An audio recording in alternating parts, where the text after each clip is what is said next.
Okay guys, तो आज हम डिस्कस करने वाले हैं ईडीएम मशीन। ठीक है, इलेक्ट्रो डिस्चार्ज मशीन एक तरीके का थर्मल मशीनिंग प्रोसेस है। ये भी एक नॉन कन्वेंशनल मशीनिंग प्रोसेस है। तो चलिए देखते हैं। सबसे पहले हम इसके पार्ट्स के बारे में देखेंगे, उसके बाद हम डिस्कस करेंगे इसका वर्किंग क्या है और थोड़े बहुत इसके एडवांटेजेस डिसएडवांटेजेस और थोड़ा स्पार्क टाइम जो वगैरह यहाँ पे होगा फॉर्मूला वगैरह थोड़ा सा देखेंगे। ठीक है, चलिए देखते हैं इसका पार्ट्स कौन कौन सा है।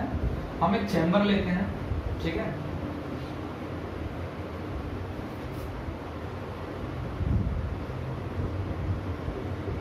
ये चैम्बर है, ये टेबल है, टेबल के ऊपर हमारा वर्कपीस रखा हुआ है, ये हमारा टूल है, ये कनेक्ट है हमारा कैपेसिटर आरएलसी सर्किट से, वर्कपीस भी और टूल भी, and further it connect with power supply. ठीक है, और इसके अंदर हमारा भरा हुआ है dielectric fluids. Dielectric fluids, तो जो डाई इलेक्ट्रिक फ्लूइड हम यहाँ पे यूज करते हैं वो जनरली कैरोसिन होता है। ठीक है, जनरली वो कैरोसिन रहता है। तो होता क्या है एक्चुअली यहाँ पे, इसका मैकेनिज्म देखते हैं। हमने पार्ट देख लिया, अब चलिए कंपोनेंट देख लिया, अब हम इसका वर्किंग देखते हैं, फिर इसकी मैकेनिज्म देखेंगे। होता क्या है, हम पावर सप्लाई को ऑन करते हैं। पावर सप्लाई को जैसे ऑन करते हैं तो हमारा जो भी अमाउंट ऑफ पावर आ रहा है वो हमारे कैपेसिटर में आता है। तो कैपेसिटर का काम क्या है, पंखे में जैसे काम करता है। पंखा का काम क्या करता है, कुछ परसेंट ऑफ सप्लाई करता है हमारे फैन को और बाकी कुछ स्टोर करके रखता है कैपेसिटर। यही है ना कैपेसिटर का काम, कुछ अमाउंट ऑफ पावर जो मेन पावर सप्लाई से आ रहा है तो 25% वो अपने पास रख लेगा, 70% वो फैन को दे देगा। यहाँ पे भी कैपेसिटर का काम यही कर रहा है, 75% हमारे टूल को दे रहा है और 25% ऑफ पावर वो अपने पास ही एज अ फ्लाई व्हील, जैसे इंजन में फ्लाई व्हील की तरह काम करता है, store the energy, it can also store the energy. तो फिर वो जो पावर है वो टूल में आता है। टूल में आने के बाद क्या होता है, ये अपना डाई इलेक्ट्रिक फ्लूइड्स है, तो यहाँ पे स्पार्क जनरेट होता है। यहाँ पे स्पार्क जनरेट होता है। ड्यू टू दिस स्पार्क हमारा जो मेटल है यहाँ का वो क्या होता है, इवापोरेट होने लगता है। मेटल पहले मेल्ट होता है और मेल्ट होने के बाद मेटल हमारा इवापोरेट होने लगता है। क्लियर, और हमारा ये कैविटी यहाँ पे बनते जाता है। तो ये था हमारा इलेक्ट्रो डिस्चार्ज मशीनिंग का वर्किंग। जनरली जो हार्ड मेटल होता है, ब्रिटल मटेरियल मेटल होता है और उसमें आपको कोई कैविटी जनरेट करना हो, कोई होल जनरेट करना हो, तो हम ये प्रोसेस का यूज करते हैं। ग्लास हो गया एग्जांपल, कार्बाइड टूल्स बनाने के लिए, शार्प एजेस बनाने के लिए। ठीक है, चलिए इसका जो मैकेनिज्म है, मैकेनिज्म देखते हैं। इसका जो मैकेनिज्म है, क्या मैं बोला था, स्पार्क जनरेट होगा, तो स्पार्क जनरेट होने से हमारा मेटल पहले तो मेल्ट होगा, उसके बाद इवापोरेट होने लगेगा, क्योंकि टेम्परेचर बढ़ता जा रहा है भाई, स्पार्क जनरेट हो रहा है ना, कितना टेम्परेचर वहां पे बढ़ रहा है, तो मेल्ट एंड इवापोरेशन। ठीक है, दूसरा चीज क्या होगा, ड्यू टू दिस इवापोरेशन यहाँ पे एक एरिया ऐसा गैसेस का एरिया बन जाएंगे। तो गैस बना, तो वो गैस का ये एट द इस जो गैस वाला एरिया है उसके अंदर जो भी हमारा प्रेशर होगा as compared to partial pressure of this system will be low. और हम जानते हैं जब भी पार्शियल प्रेशर से अगर हमारा कहीं का प्रेशर कम है तो वहां पे हमें कैविटेशन इफेक्ट देखने को मिलता है। तो क्या होगा यहाँ पे, spark with corrosion, no, it's spark erosion due to cavity, spark erosion due to cavity। तो ये था ओवरऑल मैकेनिज्म। कैसे समझ में आ गया ना, पार्शियल प्रेशर जो आसपास का है उससे यहाँ इसका कम है, इसके कारण यहाँ पे कैविटी जनरेट बनना स्टार्ट हो जाता है। तो spark erosion due two cavity, melt and evaporation of metal. तो ये था हमारा ओवरऑल मैकेनिज्म एंड इसके कंपोनेंट्स और इसकी वर्किंग काम कैसे करता है। ठीक है, और इसका फॉर्मूला देखा जाए तो जो टाइम पीरियड इसका जो मैं साइकिल की बात कर रहा हूँ, जो साइकिल की मैं बात कर रहा हूँ कि कुछ amount of energy capacitor store कर लेता है फॉर फेस ऑफ साइकिल, कुछ अमाउंट ऑफ एनर्जी वो यहाँ पे ट्रांसफर कर देता है for particular time period, particular phase of cycle. And what is the cycle time? ठीक है, तो चार्जिंग या फिर कैपेसिटर चार्जिंग टाइम, इसका फॉर्मूला देखोगे, capacitor charging time that is time required to get volt to reach the discharge voltage. ठीक है, तो TC इज इक्वल टू क्या हो जाएगा, RC log E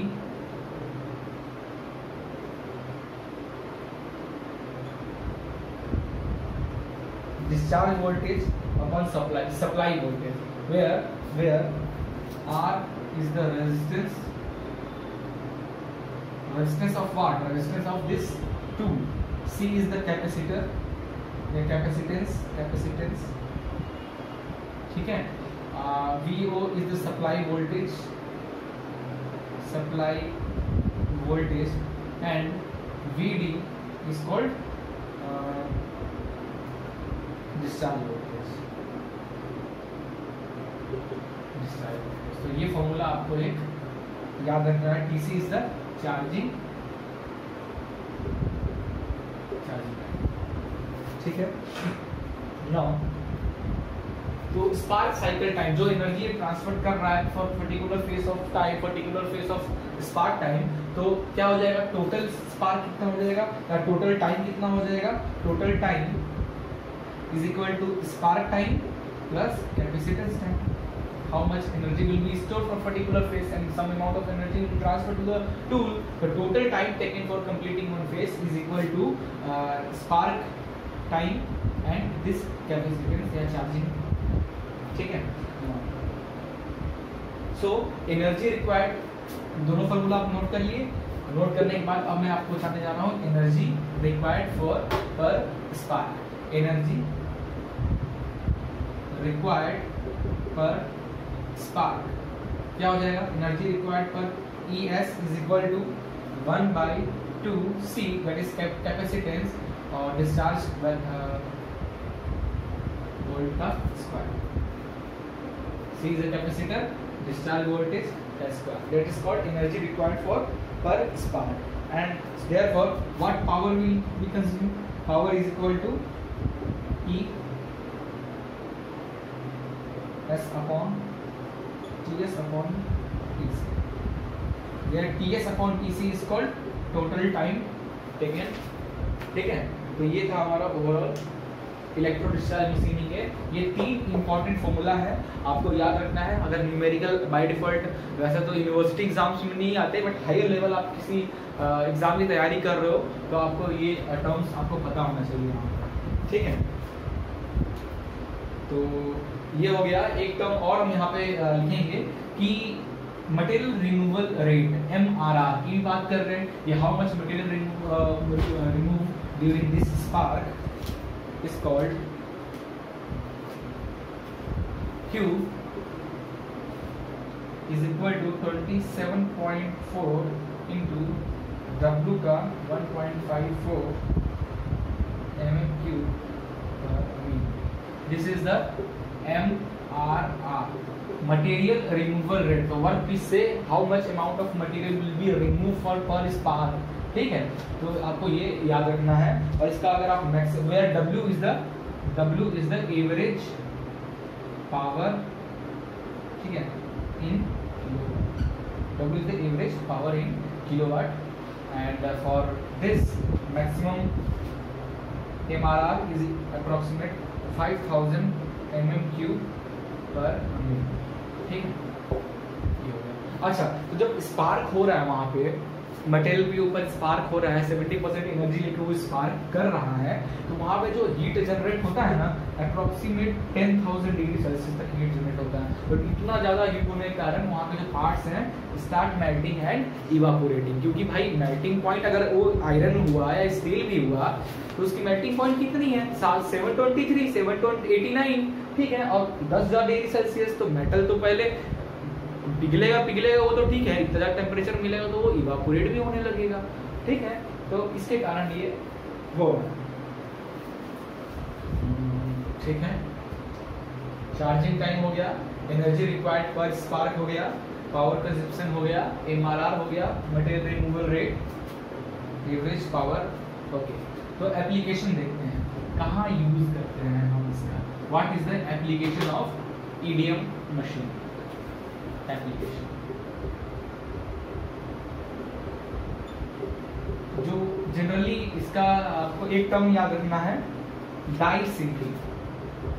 बहुत इंपॉर्टेंट टर्म है ये टर्म, आपको याद रखना है, डाई सिंकिंग। डाई सिंकिंग मतलब cavity generating for the die. किसी भी जो कॉम्प्लिकेटेड शेप अगर किसी डाई वगैरह में बनाना रहता है तो आप इसी इफेक्ट के थ्रू, इसी EDM मशीनिंग प्रोसेस के कारण कैसा भी कॉम्प्लिकेटेड शेप आप अपने डाई पे या वर्क पीस पे बना सकते हैं।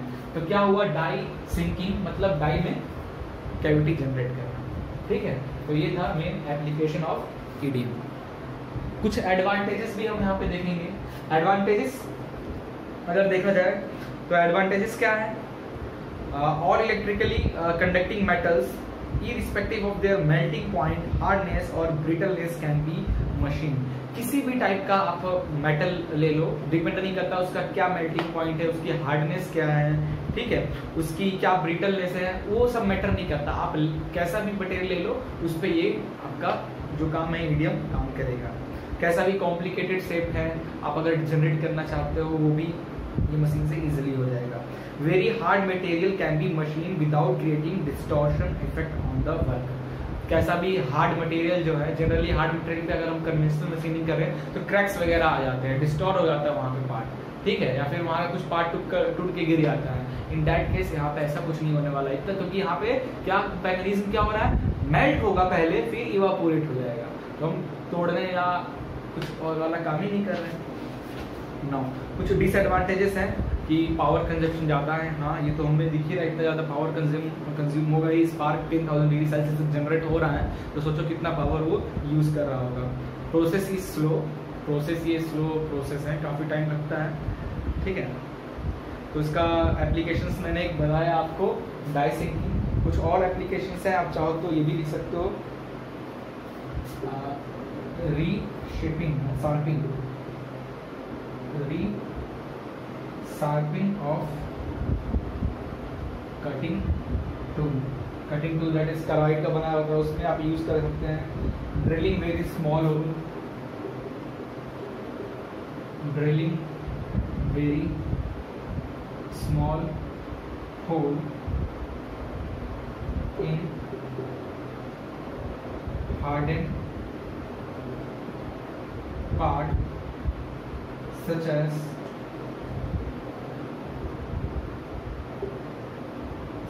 carbide, tungsten